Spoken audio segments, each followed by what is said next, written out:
Hola, muy buen día. Soy del Instituto de Estudios Superiores de Ingeniería Educativa en la maestría de Nutrición Deportiva. Estoy cursando la asignatura Sistema Neuroendocrino y Neuromuscular con el catedrático Dr. Javier Eduardo Rojas Figueroa. Mi nombre es Lucía Balmori Consuegra, soy del grupo Primera A y me encuentro en la ciudad de León, Guanajuato. El día de hoy vamos a hablar del artículo que tiene como nombre Respuestas endocrinas del sistema de estrés a través de diferentes tipos de ejercicio. El ejercicio es una situación de estrés con la que se ven implicados la mayoría de los sistemas del cuerpo humano. Durante el ejercicio se producen adaptaciones hormonales para poder alcanzar la homeostasis.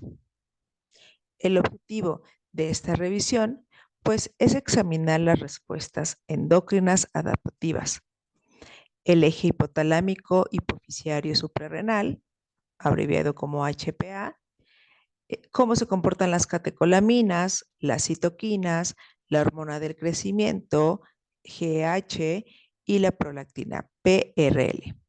Y esto va a ser para 3 tipos distintos de ejercicios: de resistencia, de intervalos de alta intensidad y ejercicios de resistencia regular. Es importante considerar qué tipo de ejercicio y qué umbral es adecuado para los diferentes grupos de personas que hacen ejercicio. Los organismos vivos sobreviven manteniendo un complejo equilibrio dinámico llamado homeostasis, que está constantemente desafiado por factores estresantes externos o internos. La respuesta al estrés está medida por sistemas centrales y periféricos. Los principales componentes centrales del sistema de estrés son el eje hipotalámico, corticótropo hipófisis, la hormona liberadora de corticotropina, CRH, hipotalámica, las neuronas de arginina vasopresina, ABP, como principales protagonistas, y el locus ceruleus, LC, situado en la protuberancia. Las acciones periféricas de las respuestas al estrés incluyen a los efectores suprarrenales del eje hipotálamo-hipófisis suprarrenal, HPA, el sistema simpático y el parasimpático. En situaciones de estrés, el locus ceruleus activa los receptores alfa-1 adrenérgicos de las neuronas preganglionares simpáticas de la médula espinal, aumentando así la actividad simpática. Además, también activa los alfa-2 adrenoreceptores de las neuronas preganglionares parasimpáticas, reduciendo así la actividad parasimpática. Posteriormente, en situaciones de estrés prolongado, el sistema simpático se activa nuevamente.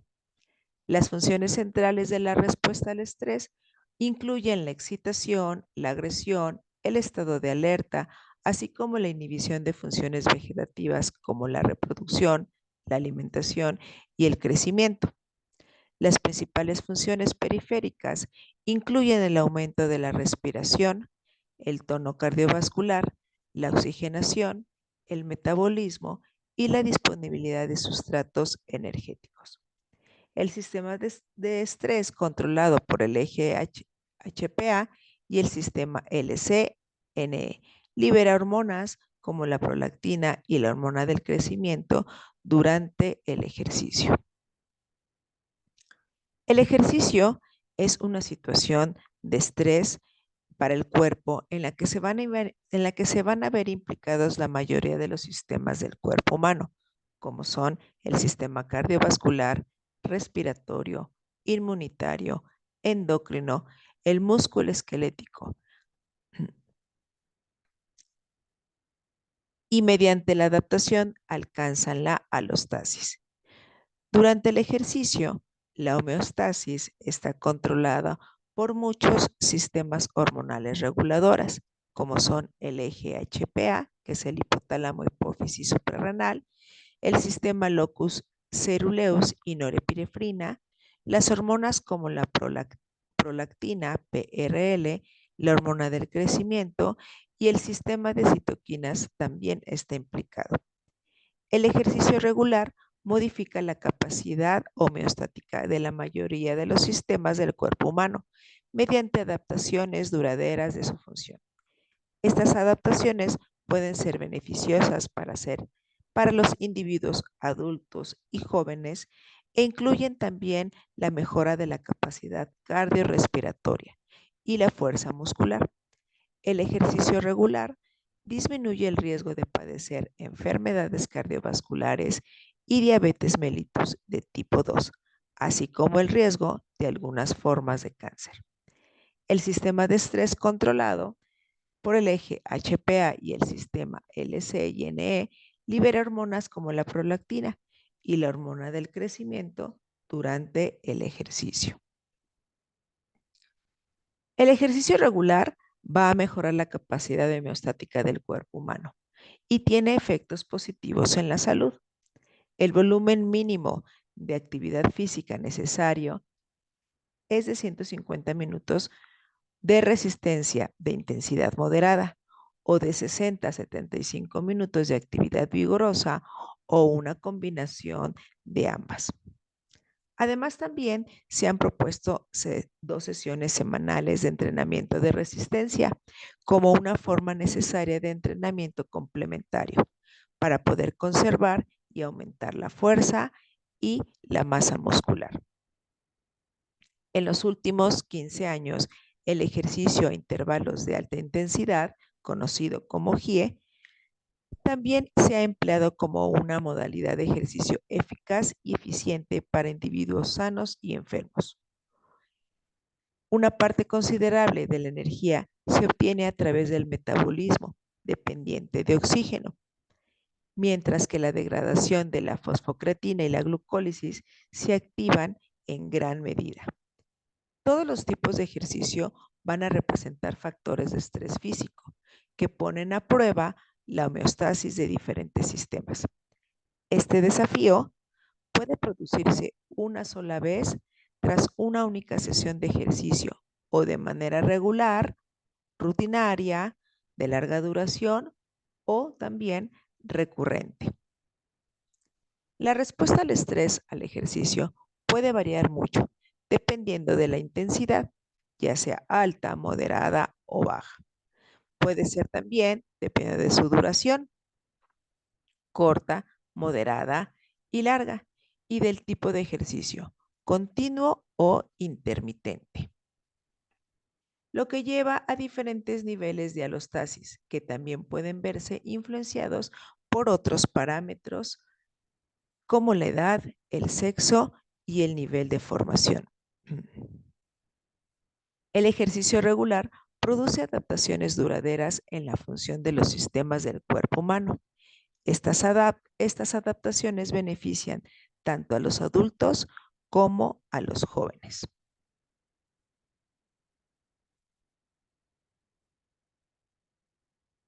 Veamos los tipos de ejercicio.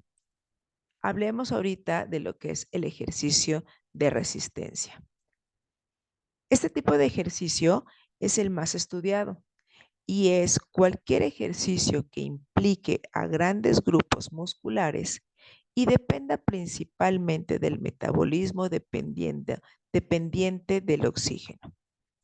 El ejercicio de resistencia modifica la capacidad homeostática del cuerpo. Hormonas como la hormona del crecimiento están implicadas en la adaptación a este tipo de ejercicio.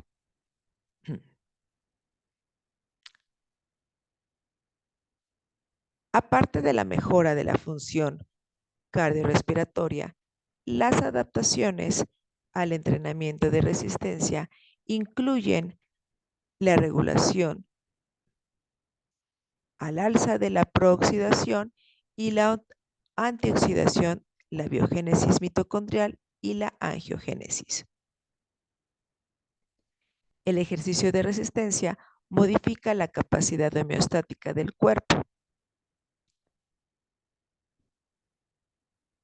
Veamos los ejercicios de resistencia. El ejercicio de resistencia implica grupos musculares grandes, su duración varía y el rendimiento se relaciona con el consumo máximo de oxígeno, que es conocido como VO2 máximo, y el umbral del lactante en sangre. También se mejora la función cardiorrespiratoria y se promueve adaptaciones metabólicas y estructurales. El ejercicio de resistencia implica el entrenamiento contra una carga externa, que puede ser en forma de pesas, máquinas u otros medios como serían las bandas elásticas. La intensidad del ejercicio de resistencia viene determinada por la carga que se puede levantar o mover una sola vez y se denomina máxima repetición. En función de tu porcentaje 1RM utilizado y del número de repeticiones, un programa de entrenamiento de resistencia puede caracterizarse como dirigido a la hipertrofia muscular.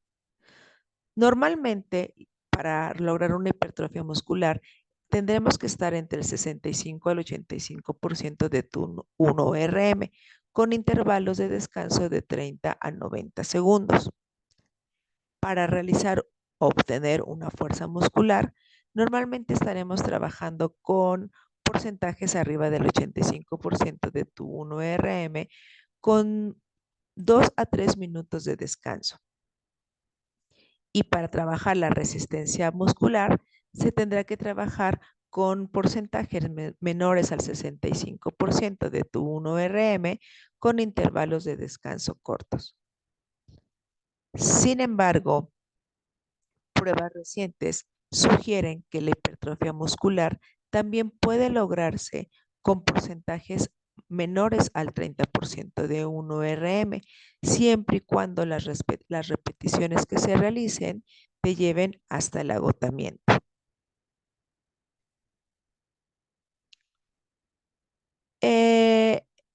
Ejemplos de los ejercicios de fuerza, podemos ver que está el levantamiento de pesas. El levantamiento de pesas va a fortalecer los músculos y a mejorar la densidad ósea. También va a aumentar la fuerza muscular y puede ayudar a prevenir lesiones. Importante utilizar la técnica correcta. La calistenia también es otra técnica utilizada. Aquí se va a utilizar el peso corporal para poder desarrollar fuerza. Incluye movimientos como flexiones, dominadas y sentadillas.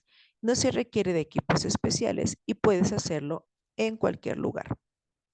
Por último, se recomienda el Pilates, que se centra en fortalecer los músculos centrales y mejorar la postura. Es ideal para desarrollar fuerza, equilibrio y flexibilidad. Combina ejercicios de control corporal y respiración. Los ejercicios, vamos a otro tipo de ejercicios que son los ejercicios de intervalos a alta intensidad. Lo abreviamos con la palabra GIE. El GIE se ha propuesto como una forma alternativa de combinar la resistencia y el ejercicio de alta intensidad, que requiere menos tiempo e induce adaptaciones similares al ejercicio de resistencia prolongado. El ejercicio de alta intensidad se refiere a series de ejercicio de corta duración, realizadas a alta intensidad, normalmente por encima del 85% de su VO2 máxima, repetidas veces tras un intervalo de recuperación específico. En los últimos 15 años, el ejercicio a intervalos de alta intensidad se ha convertido en una modalidad eficiente para individuos sanos y enfermos, permitiendo obtener beneficios en un tiempo reducido. ¿Pero qué son los ejercicios de intervalo de alta intensidad? Estos ejercicios de intervalos de alta intensidad son una forma de entrenamiento que combina ráfagas de ejercicio intenso con periodos cortos de descanso. Son efectivos para mejorar la resistencia cardiovascular y quemar la grasa. Estos ejercicios pueden clasificarse en dos formatos de ejercicios distintos. Uno es el ejercicio a intervalos de alta intensidad, realizado a intensidades entre el 85 y el 100% de tu volumen de oxigenación máxima, con series de 12 segundos a 4 minutos y descansos iguales. Y el segundo serían los ejercicios a intervalos de sprint, realizados a máximas intensidades de 150 a 200% de su VO2 máximo, con ejercicios de 5 a 30 segundos. Durante las series iniciales de ejercicios, especialmente durante el CIE, que son con un 80% de energía, que es de origen glagolítico en las primeras series. Durante sesiones repetidas de ejercicio intenso, las concentraciones de lactato en sangre y músculo alcanzan su máximo, mientras que el metabolismo dependiente del oxígeno contribuye cada vez más al suministro total de energía. Por consiguiente, tanto la CIE como la GIE activan en gran medida el metabolismo dependiente del oxígeno y se consideran métodos eficaces y eficientes en el tiempo para mejorar el rendimiento físico y la salud.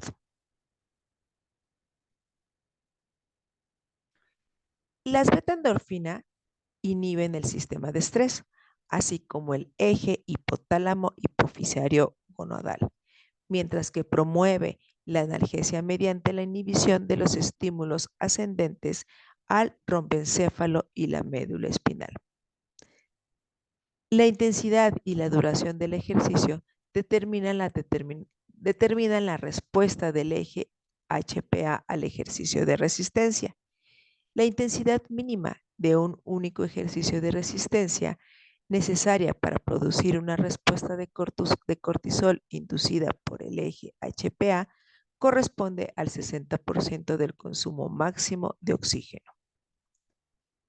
Por encima del 60% se observa una correlación lineal entre la intensidad del ejercicio y el aumento de las concentraciones plasmáticas de ACTH y cortisol. Si la intensidad del ejercicio está por debajo de este umbral, el eje HPA podría activarse solo después de prolongar la duración del ejercicio, es decir, 90 minutos de ejercicio con al menos un 40% de su VO2 máximo. Las concentraciones de cortisol vuelven a los valores previos al ejercicio de resistencia intensivo o prolongado. El tiempo de recuperación entre series de ejercicios de resistencia modula la intensidad de la respuesta HPA. Aunque las concentraciones plasmáticas de cortisol y HCTH se normalizan entre sesiones de ejercicio de resistencia, la actividad del eje HPA aumenta cuando se repite el ejercicio tras un periodo de recuperación más corto. Cabe destacar que los glucocorticoides aumentan la disponibilidad de sustratos metabólicos para los músculos, al tiempo que regulan la función vascular y la capacidad de respuesta durante el ejercicio.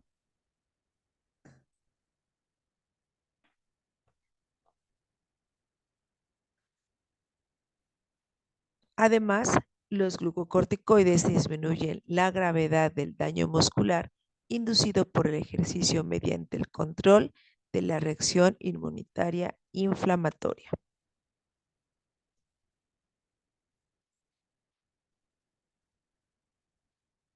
¿Cuáles son los beneficios de los ejercicios de intervalo de alta intensidad? Bueno, con estos entrenamientos puedes quemar más calorías en menos tiempo, incluso después de terminar el ejercicio. Dos, mejoras tu resistencia. Los intervalos de alta intensidad aumentan tu capacidad cardiovascular y mejoran tu resistencia en actividades físicas.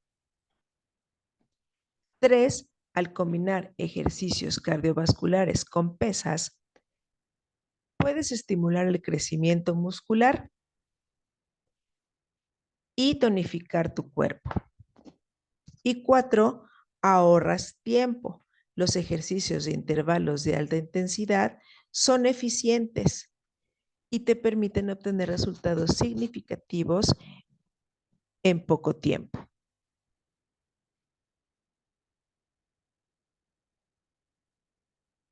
Algunos ejemplos de ejercicios de intervalos de alta intensidad tenemos a los ejercicios de sprints. Realizas sprints de alta velocidad durante 30 segundos seguidos de 10 segundos de descanso y hay que repetirlo varias veces. También puedes realizar ejercicios específicos durante 20 segundos a máxima intensidad, seguidos de 10 segundos de descanso, y lo puedes repetir durante 4 minutos. Y combinar ejercicios como burpees, sentadillas y planchas en intervalos de 40 segundos de trabajo y 20 segundos de descanso son interesantes e importantes para poder trabajar este tipo de entrenamiento. Las respuestas endócrinas del sistema de estrés a un único ejercicio de resistencia o a un ejercicio de resistencia regular.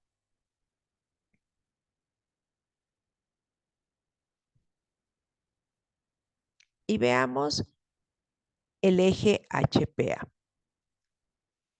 El único ejercicio de resistencia estimula el eje HPA. La CRH inducida por el estrés estimula la propiomelanocortina en la hipófisis. Refleja el aumento de la periferia de péptidos derivados de la POM, como la beta-endorfina y la beta-lipotropina. La beta-endorfina inhibe el sistema de estrés, así como el eje hipotalámico hipoficiario gonadal, mientras que promueve la analgesia mediante la inhibición de los estímulos ascendentes al romboencéfalo y la médula espinal. La intensidad y la duración del ejercicio determinan la respuesta del eje HPA al ejercicio de resistencia. La respuesta del eje HPA al ejercicio de resistencia depende de la intensidad y el volumen de ejercicio de resistencia realizado. La intensidad y la duración del ejercicio determinan las respuestas del eje HPA al ejercicio de resistencia. Un único ejercicio de resistencia puede aumentar de forma aguda la secreción del cortisol. El cortisol regula el contenido de proteínas musculares y la función neuromuscular, y la respuesta del cortisol depende del diseño del entrenamiento, la nutrición, la genética, el estado de entrenamiento y el tipo de entrenamiento de resistencia. Las mayores elevaciones de ACTH y cortisol se observan con protocolos de resistencia que implican una gran masa muscular, con cargas de moderadas a altas, un volumen total elevado e intervalos de descansos cortos. El cortisol contribuye a la remodelación muscular, regulando el contenido de proteínas musculares mediante la inhibición de la síntesis de proteínas musculares y estimulando la degradación de ellas. También influye en la función neuromuscular y la actividad neuronal a través de diversos mecanismos rápidos o a corto plazo mediante la señalización intracelular. Catecolaminas. Las catecolaminas son hormonas clave para el metabolismo energético durante el ejercicio de resistencia. Estas catecolaminas circulantes son importantes para el metabolismo durante el ejercicio y sus estudios han demostrado un aumento en las concentraciones de epinefrina y norepinefrina, después de una sola serie de ejercicios de resistencia. Las concentraciones plasmáticas de epinefrina y norepinefrina alcanzan su punto máximo hacia el final del ejercicio de resistencia, especialmente si este último se realiza en forma de circuito. Las catecolaminas regulan la producción hepática de glucosa, proporcionando energía adicional para los músculos durante el ejercicio de resistencia. El sistema simpático y las catecolaminas también influencian el metabolismo lipídico, promoviendo la movilización y oxidación de los ácidos grasos para obtener energía. La respuesta de las catecolaminas al ejercicio de resistencia varía según la intensidad y duración del mismo, lo que demuestra su papel adaptativo en el organismo. El sistema simpático y su órgano eferente, la médula suprarrenal, participan en la respuesta de lucha o huida ante un factor estresante. El sistema nervioso simpático y las concentraciones plasmáticas de catecolaminas regulan la producción hepática de glucosa y el metabolismo lipídico durante el ejercicio de resistencia.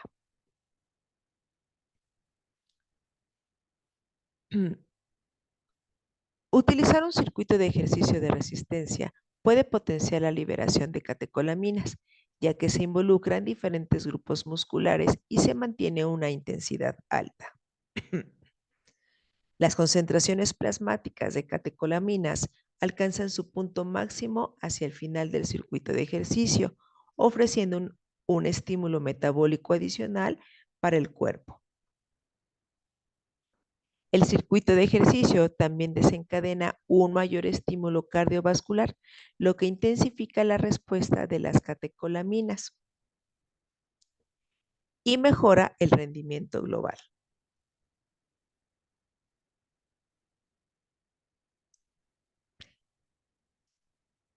Las respuestas de las catecolaminas al ejercicio de resistencia dependen tanto de la intensidad como de la duración. Independientemente de la intensidad, la secreción de catecolaminas aumenta continuamente hasta el agotamiento. Cabe destacar que aún se desconoce la duración mínima necesaria de un único ejercicio de resistencia para que se inicie la secreción de catecolaminas, aunque en muchos tipos de ejercicio y especialmente en competición, el aumento de las catecolaminas anticipa el inicio del ejercicio. Las concentraciones de norepinefrina aumentan en función de la intensidad del ejercicio, cuando la duración del mismo permanece sin cambios. La adrenalina, una catecolamina clave, aumenta a medida que se alcanza el máximo rendimiento, brindando una dosis adicional de energía y enfoque mental. La norepinefrina es crucial para el rendimiento durante el ejercicio prolongado, ya que ayuda a mantener la intensidad y retrasa la fatiga muscular. La noradrenalina, otra catecolamina, es fundamental para los deportes explosivos, ya que aumenta la fuerza muscular y la capacidad de respuesta rápida. Cabe destacar que la secreción de las catecolaminas aumenta de forma sobreproporcional a partir de un determinado nivel de concentración de lactato. Parece que el ejercicio de resistencia regula positivamente la lipólisis del tejido adiposo y mejora el gasto de energía tanto en hombres delgados como obesos, con una acción lipolítica retardada a través de TGLA en hombres obesos.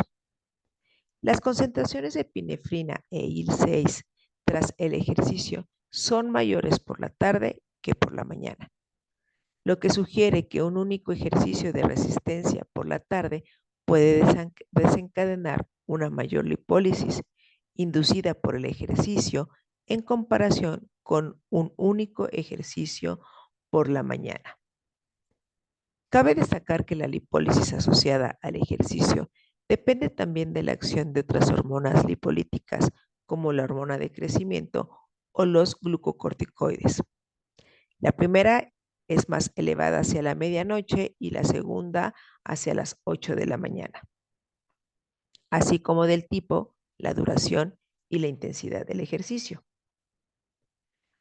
Asimismo, las concentraciones de epinefrina y norepinefrina son mayores cuando el ejercicio requiere la participación de la parte superior del cuerpo en lugar de la parte inferior, con valores similares de VO2 máximo. Los deportistas entrenados en resistencia muestran una mayor respuesta de epinefrina durante un único ejercicio de resistencia en comparación con los controles no entrenados, que realizan ejercicio a la misma intensidad relativa. Esta adaptación crónica se denomina médula suprarrenal deportiva. Según algunos estudios, la secreción de catecolaminas durante el ejercicio es ligeramente mayor durante la fase lútea del ciclo menstrual en comparación con la fase folicular, pero es necesario seguir investigando las respuestas de las catecolaminas al ejercicio en las distintas fases del ciclo menstrual. Hablemos de las citocinas. El sistema de estrés responde activamente a muchas señales circadianas, neurosensoriales y sanguíneas distintas. Estas señales incluyen citocina, como el factor de necrosis humoral, TNF, la interleucina 1 y la interleucina 6. Participan en las reacciones inflamatorias mediadas por el sistema inmunitario. En el ejercicio de resistencia se observa un aumento en las concentraciones plasmáticas de TNF. Los músculos se dañan durante el ejercicio y hay una marcada inflamación después del entrenamiento de resistencia. Las moléculas inflamatorias atraen monocitos, macrófagos, fibroblastos y células endoteliales, localmente en los músculos dañados, que a su vez producen citocinas que promueven la inflamación como el TNF. No está claro si otras citocinas promotoras de la inflamación como el IL-1 alfa, IL-1 beta e IL-6 aumentan de manera similar. El aumento modesto o ausente de IL-6 puede explicar por qué el ejercicio de resistencia conduce a la estimulación de las catecolaminas en lugar de HPA. La respuesta de la citocina al entrenamiento de resistencia no se ha investigado a profundidad. Algunos estudios informaron concentraciones disminuidas de las citocinas IL-4 e IL-10 que limitan la inflamación, así como la citocina interferón, que promueve la inflamación en individuos con esclerosis múltiple. En individuos sanos, 7 semanas de entrenamiento de resistencia intenso dieron como resultado un aumento de la respuesta de IL-6 y de IL-1 beta al ejercicio de resistencia. Las respuestas de citoquinas y los biomarcadores de estrés oxidativo, como los isoprostanos y GSH, GSSG, se correlacionan con la carga de entrenamiento y pueden servir como una herramienta para el diagnóstico de sobreentrenamiento. Los efectos crónicos del ejercicio en relación con las concentraciones de citocinas se han examinado en atletas entrenados. Existen pruebas de que los atletas jóvenes entrenados en resistencia muestran mayores niveles de IL-6 en reposo con una respuesta inflamatoria atenuada al ejercicio en comparación con los no atletas. Es decir, menores concentraciones de IL-6 tras el ejercicio en comparación con los no atletas. Hablemos ahora de la hormona de crecimiento. La respuesta de la hormona de crecimiento al ejercicio de resistencia está regulada por la hormona liberadora de GH-RH, que es secretada por el hipotálamo y actúa sobre las células somatotópicas de la hipófisis anterior. Diferentes tipos de ejercicio modifican la respuesta de esta hormona de crecimiento, inducida por el ejercicio de resistencia. Varios estudios han demostrado que las concentraciones de esta hormona de crecimiento aumentan tanto con el ejercicio de resistencia continuo como con el intermitente, apareciendo un aumento significativo tras 15 minutos de ejercicio. Se sugiere que puede haber un patrón lineal dosis-respuesta de la secreción de GH, con el aumento de la intensidad del ejercicio de resistencia. La intensidad óptima del ejercicio para la liberación de la hormona de crecimiento aún no está muy clara. Estudios anteriores han demostrado que se registran respuestas notables de la hormona de crecimiento al 50% de su VO2 máximo, con una estimulación máxima del 70% y sin mayor aumento al 90% de su VO2 máximo. Aunque se ha sugerido que el lactato en sangre puede desencadenar respuestas de hormona de crecimiento y se ha informado un aumento de esta hormona a una intensidad del 50% del VO2 máximo, en ausencia de producción de lactato. Incluso una sola sesión de corta duración de ejercicio de resistencia de intensidad moderada de 75% VO2 máximo durante 10 minutos es suficiente para provocar una respuesta de esta hormona inducida por el ejercicio.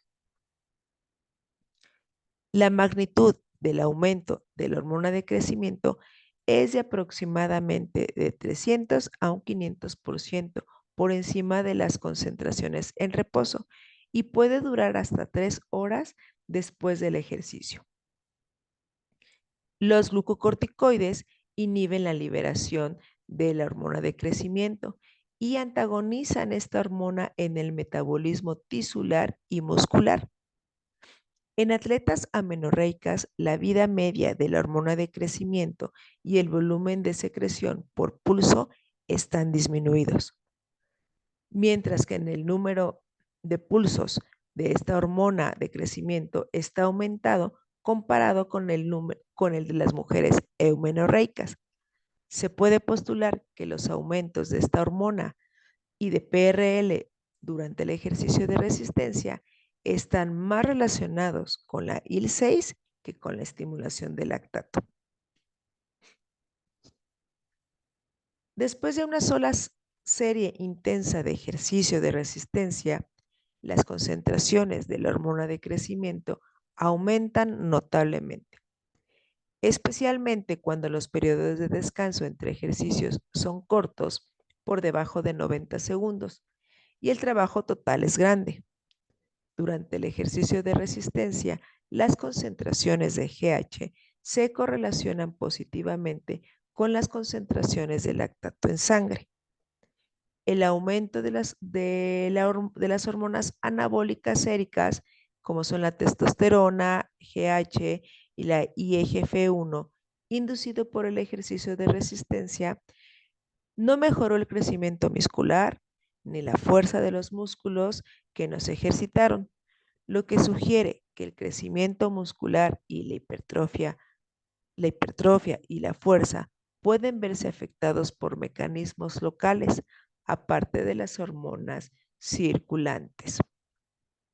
El ejercicio de cualquier grupo de músculos promueven respuestas adaptativas, endócrinas, con beneficios potenciales para todos los músculos de todo el cuerpo, mientras que el aumento de las concentraciones de IGF-1 inducidos por el ejercicio ejerce efectos neuroprotectores.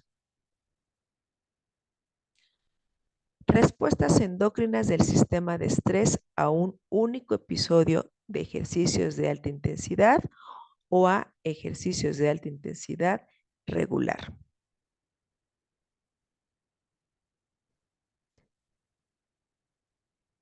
Existen pocos estudios sobre los efectos de los ejercicios de alta intensidad en regulación del eje HPA.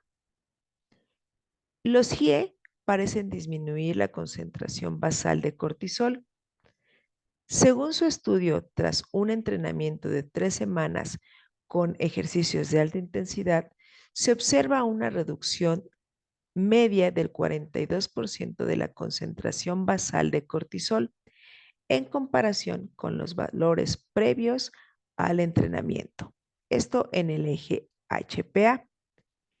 Para las catecolaminas, el entrenamiento regular con ejercicios de alta intensidad se asocia a respuestas catecolamínicas atenuadas. Además, los adolescentes y adultos jóvenes de ambos sexos podrían mostrar respuestas catecolamínicas diferentes a los entrenamientos repetidos de alta intensidad. Existen pocos datos publicados sobre la GIE y las catecolaminas. Las concentraciones plasmáticas de epinefrina y norepinefrina aumentaron de forma aguda tras 10 por 6 segundos de sprint en ciclo ergómetro, con 30 segundos de recuperación en sujetos varones jóvenes no entrenados específicamente. Tras un ejercicio de alta intensidad, la elevación de epinefrina y norepinefrina es transitoria y vuelve a los valores basales en la primera hora posterior al ejercicio. En los adultos, las respuestas de la epinefrina fueron mayores que en los hombres que en las mujeres, pero las respuestas de la norepinefrina fueron similares. Sin embargo, las respuestas de norepinefrina fueron mayores en las mujeres que en las niñas, mientras que la epinefrina post ejercicio fue mayor en los hombres que en los niños. Parece que la fase menstrual no influye en las respuestas simpatoadrenérgicas en mujeres jóvenes no entrenadas. En 6 meses de entrenamiento de GIE en chicas adolescentes indujeron un aumento de la respuesta de epinefrina que desapareció tras 5 meses de desentrenamiento. ¿Y cuál es el papel de las citocinas? Los efectos de un único episodio de ejercicios de alta intensidad sobre las respuestas de las citocinas son similares a los del ejercicio intenso de resistencia, con un aumento inicial de las citocinas promotoras de la inflamación, TNF, IL-1-alfa, IL-6, seguido de un aumento de las citocinas inhibidoras y limitadoras de la inflamación.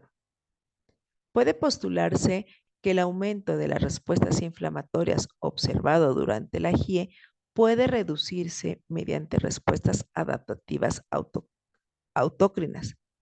Las citoquinas inflamatorias interactúan con las glucocorticoides y las catecolaminas.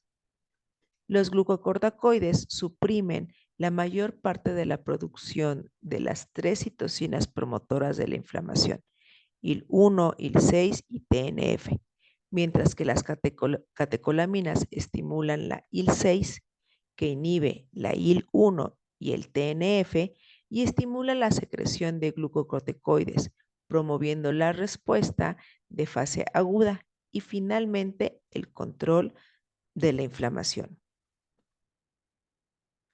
¿Cómo actúa el entrenamiento de alta intensidad en la hormona de crecimiento?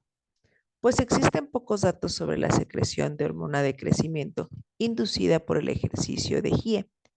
Se observan aumentos significativos de la secreción de esta hormona tras un único ejercicio de GIE. Encontraron que la secreción de GH inducida por el ejercicio era similar en CIE y en ejercicio continuo. Los esfuerzos de alta intensidad tipo sprint generalmente resultan en un aumento de la secreción de la hormona de crecimiento.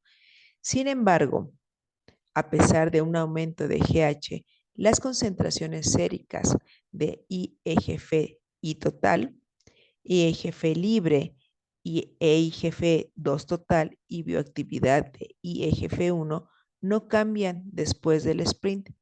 Además, la supresión de la lipólisis tras la administración de ácido nicotínico se asoció con una mayor respuesta de la hormona de crecimiento al sprint, lo que sugiere el conocido papel inhibidor directo de los ácidos grasos libres sobre la secreción de la hormona de crecimiento de la pituitaria.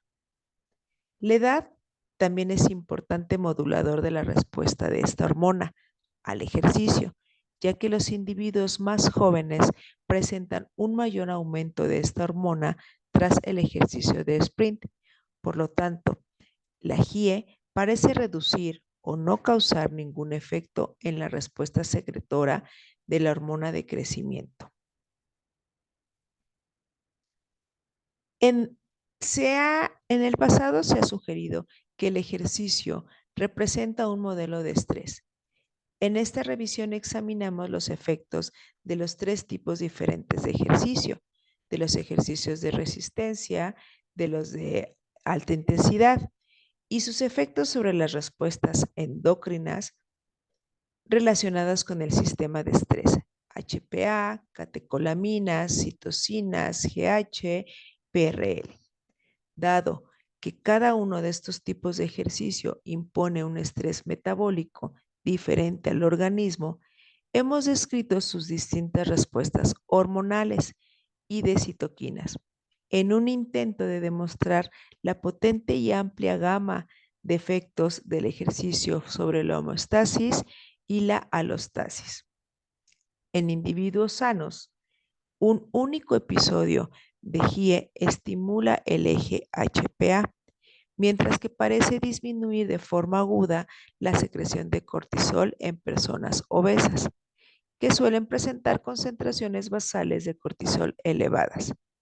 Además, una sola sesión del entrenamiento de alta intensidad provoca un aumento de la secreción de epinefrina, norepinefrina, IL-6, TNF y GH.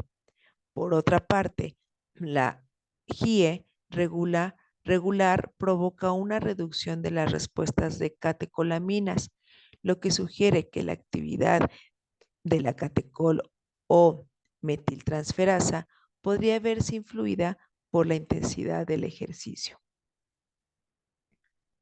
No hay suficientes pruebas sobre el efecto de la GIE regular en las respuestas del eje HPA.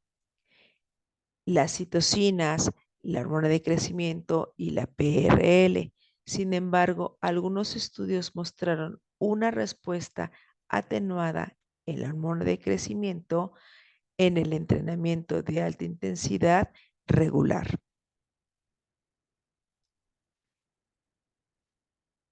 Un único ejercicio de resistencia se caracteriza por una leve estimulación del eje HPA en función de la intensidad y el volumen de ejercicio, al tiempo que aumenta la respuesta de las catecolaminas y las concentraciones periféricas de TNF. El efecto del ejercicio de resistencia sobre IL-6 sigue siendo objeto de investigación. Sin embargo, parece que IL-6 aumenta tras un ejercicio excéntrico intenso, lo que indica la posible relación entre el daño muscular y el aumento de la IL-6 en este tipo de entrenamiento. Un ejercicio único de resistencia provoca un aumento de la secreción de GH en función de la intensidad del ejercicio. Pero el ejercicio de resistencia regular no altera las concentraciones basales de GH. El ejercicio de resistencia regular no parece estimular la secreción de cortisol, ni siquiera tras repetidos ejercicios de resistencia. El ejercicio de resistencia y el GIE puede prevenir la sobreactivación de las respuestas inmunitarias inflamatorias en personas con trastornos autoinmunitarios al aumentar las concentraciones de cortisol. Por otro lado, el ejercicio de resistencia se relaciona con niveles más bajos de concentraciones de cortisol y puede ser adecuado para individuos de edad avanzada, en particular los que padecen insuficiencia cardíaca o diabetes. La mayoría de los tipos de ejercicio se asocian a un aumento de concentraciones de hormona de crecimiento. Por lo tanto, pueden ser beneficiosos para las personas con sobrepeso o para los pacientes con depresión, la disminución de la función cognitiva, osteoporosis o con baja masa muscular. Como conclusiones, esta revisión resume los efectos de diferentes tipos de ejercicios sobre la función endocrina y los marcadores del sistema inmunitario. Una sola sesión de ejercicio de resistencia induce un aumento de cortisol, mientras que la activación del eje HPA inducida por el ejercicio de resistencia regular produce un aumento relativo de la cortisolemia basal. Pero la respuesta del cortisol inducida por el ejercicio es moderada, lo que sugiere el desarrollo de mecanismos de adaptación del eje HPA al factor estresante del ejercicio repetido en forma crónica. Tanto una sola sesión como el ejercicio de resistencia regular inducen respuestas pico de la hormona de crecimiento similares. Un único ejercicio de GIE induce un aumento de cortisol y el entrenamiento regular de GIE reduce las concentraciones basales de cortisol, mientras que la respuesta de las catecolaminas se reduce en el ejercicio regular en comparación con un único ejercicio de GIE. La respuesta del eje HPA al ejercicio de resistencia depende de la intensidad y el volumen del ejercicio. Un único impulso de ejercicio de resistencia se caracteriza por una estimulación leve del eje HPA, mientras que el entrenamiento de resistencia regular en ancianos produce una respuesta inflamatoria atenuada y concentraciones de citoquinas en reposo más bajas, que el entrenamiento de resistencia regular en ancianos produce y concentraciones de citoquinas en reposo más bajas. Se necesita más investigación para examinar más a fondo sus diferentes respuestas adaptativas y la prescripción específica de diferentes tipos de ejercicios en individuos sanos y enfermos. Por mi parte es todo. Gracias por su atención.